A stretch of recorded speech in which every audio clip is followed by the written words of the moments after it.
Hey guys, UFC athlete Brian Ebersole here.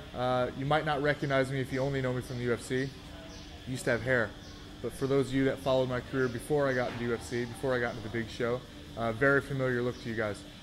Celebrating a bit today, shaved, got all pretty.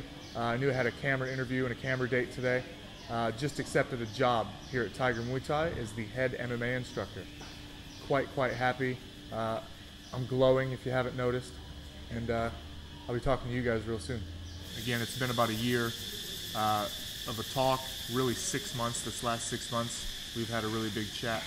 And yeah, on this trip, I've been able to kind of finalize that deal and come to some terms. So it'll see me in Thailand about 6 months of the year, coaching, and then while I'm away, helping brand and market, and obviously maintaining the quality of the MMA and the grappling training here at Tiger is going to be my responsibility, whether I'm here or in America.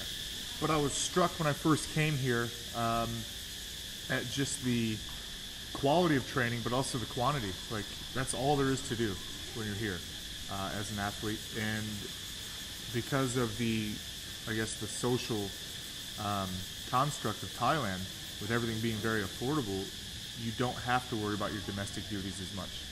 I'm not doing my laundry. I'm not cooking. I'm barely even cleaning my house. It's kind of nice. So all that said, it's an absolute beautiful place to be, but the quality and quantity of trainers here, there's probably 40 Thai trainers. That blows me away. I've never been to a wrestling room that had 40 wrestling coaches. You know what I mean? So to be able to come into a place that has that many trainers is awesome. And then you have that many students. You know, there's 200 some students, maybe more, floating around here at all times, and I dare say 5% of them are pro fighters.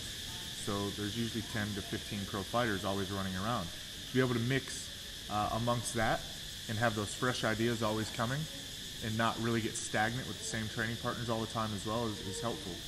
As far as specific plans, I mean, I just hope to mix my personality and my way of training in with the group.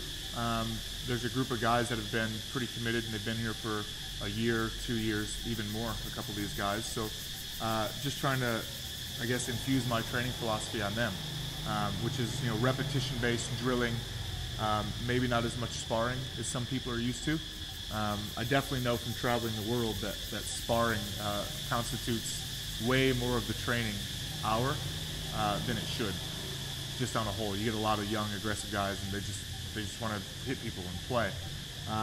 But to be able to tone that down and use your body weight, use your mind, use a bit of skill and timing, and be playful with this game. I guess when I travel and do seminars, it's probably the biggest thing I give people. You can get technique off YouTube, but to be able to teach someone how to play the game, how to experiment to actually learn and replicate your successes, and not just have it, oh, I got that one time, but I don't remember how I did it. And most people don't delve right back in, you know. One of the probably biggest things is that patience in training, to go back and rework, even if it gets a bit boring. Yeah, that's probably one of the biggest things I'm going to bring. They've had great seminar guests. They've had a great program, from the grappling with the gi, without a gi, to the wrestling, to the MMA. So just going to continue that, but like I said, try to bring in my own little flavor.